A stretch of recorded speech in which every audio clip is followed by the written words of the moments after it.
Praise lord. ప్రభు పేరు మీ అందరికీ కూడా శుభవందనం తెలియజేస్తున్నాను. ఈ రోజున కూడా మరొకసారి దేవుడికి వాక్యం ధ్యానం చేస్తాను. దేవుడి కృప చూపించారు. I wish you happy merry Christmas.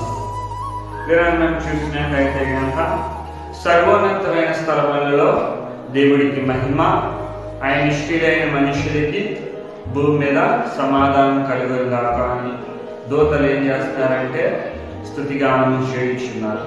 లోకస్వార్త 2వ అధ్యాయం 14వ వచనంలో ఈ మాటలన్నీ కూడా రాయించి ఉంచారు. అంటే ఆయనకి ఇష్టలైన మనుషులు అంటే ఎవరంటే కనుక, దేవుడికి ఇష్టలైన వారు ఎవరున్నారంటే కనుక, భూమి పైన ఎవరైతే ఆయన స్తుతిస్తారో వాళ్ళే నాకు ఇష్టలని దేవుడు చెప్తూ వస్తున్నాడు. ఎవరైతే నన్ను గణపరుస్తారో వాళ్ళే నాకు ఇష్టం, ఎవరైతే నా తండ్రి పనిలో ఉంటారో వాళ్ళే నాకు ఇష్టమని దేవుడు చెప్తూ వస్తున్నారు. జనాన్ని కూడా మనం చూసినట్లయితే కనుక, దేవుడికి నువ్వు ఇష్టంగా ఉండాలంటే కనుక నువ్వు దేవుడికి సమీపంగా రావాలనే వాక్యం చెప్తూ వస్తున్నది. అయినప్పటికీ కూడా మనం దేవుడికి సమీపంగా రాలేకపోతూ వస్తున్నాం.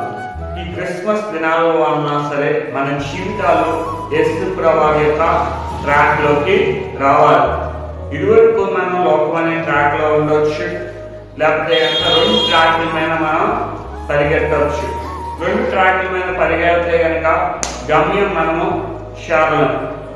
కానీ యేసు ప్రభువు యొక్క ట్రాక్ లో పరిగెడితే కనుక మనం ఏం చేస్తామంటే కనుక గమ్యాన్ని మనం చేరతామని వాక్యం చెప్తూ వస్తున్నారు. దేవుడికి ఇష్టంగా బ్రతికితే కనుక మన కుటుంబంలో శాంతి సమాధానం ఉంటారు.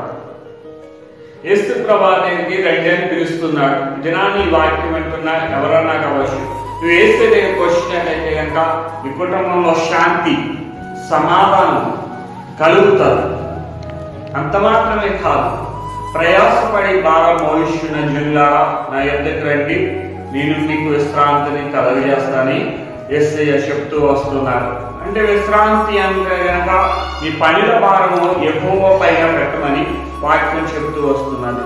యెహోవా పైన పెట్టినప్పుడు ఈ పనుల భారం అంతా కూడా సులువుగా అవుతుంది. దినాన్ని కూడా దేవుడు నీతో నాతో కూడా మాట్లాడుతూ వస్తున్నాడు. మన పనుల భారం అంతా కూడా దేవుడి పైన పెట్టి మనం రిలాక్స్ గా ఉండాలని చెప్తూ వస్తున్నాడు. శాంతి ఇస్తాడు, సమాధానం ఇస్తాడు. శాంతి సమాధానం లేకపోతే కనుక మనకి హార్ట్ అటాక్ వస్తుంది, లేకపోతే కనుక షుగర్ బీపీ లెవెల్ పెరుగుతూ వస్తుంటాయి.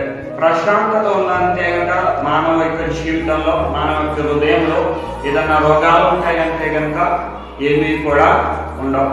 ప్రశాంతత లేకపోతే కనుక మానవుడికి టెన్షన్ మొదలవుతే కొంతమందికి హార్ట్ అటాక్ అవుతుంది, కొంతమందికి షుగర్ బీపీ లెవెల్స్ పెరుగుతూ వస్తూ ఉంటాయి. బాడీలో ఇంకా నరాలలో కూడా ఏమవుతాయంటే కనుక ఉబ్బుతూ పైకి వస్తూ ఉంటాయి. దానివల్ల పాపం వల్ల మనకి ఏమవుతుందంటే టెన్షన్ పెరుగుతుంది, ఎన్ని పెరుగుతాయి. ఒక పక్కన టెన్షన్ వస్తుంది, ఒక పక్కన కోపం వస్తుంది.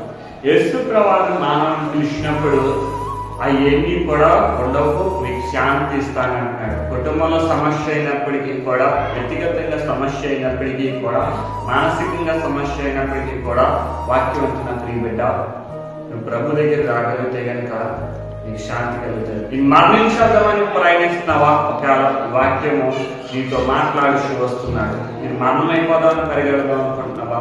కానీ మరణం అవుతుంది. యేసయ్య శాంతి కలుగజేస్తాడు. ఆయన ఇచ్చి శాంతి మానవులు ఎవరు కూడా తీయలేదు. ఈ లెవెల్లో పెరుగుతూ వస్తుంటాయి.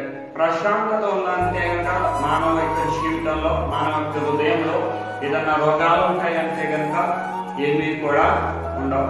ప్రశాంతత లేకపోతే కనుక మానవుడికి టెన్షన్ మొదలవుతే కొంతమందికి హార్ట్ అటాక్ అవుతుంది, కొంతమందికి షుగర్ బీపీ లెవెల్స్ పెరుగుతూ వస్తూ ఉంటాయి. బాడీలో ఇంకా నరాలలో కూడా ఏమవుతాయంటే కనుక ఉబ్బుతూ పైకి వస్తూ ఉంటాయి.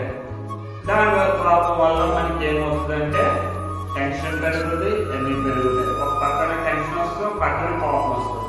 యేసు ప్రభువు మానవుని పిలిచినప్పుడు అవేమీ కూడా ఉండవు, మీకు శాంతి ఇస్తానంటాడు. కుటుంబంలో సమస్య అయినప్పటికీ కూడా, వ్యక్తిగతంగా సమస్య అయినప్పటికీ కూడా, మానసికంగా సమస్య అయినప్పటికీ కూడా వాక్యం ఉంటున్న ప్రియ బిడ్డ, నువ్వు ప్రభు దగ్గర రాగలిగితే కనుక నీకు శాంతి మరణించేద్దామని ప్రయాణిస్తున్న వాక్యము నీతో మాట్లాడుతూ వస్తున్నాడు. నేను మరణమైపోదామని పరిగెడదాం అనుకుంటున్నావా?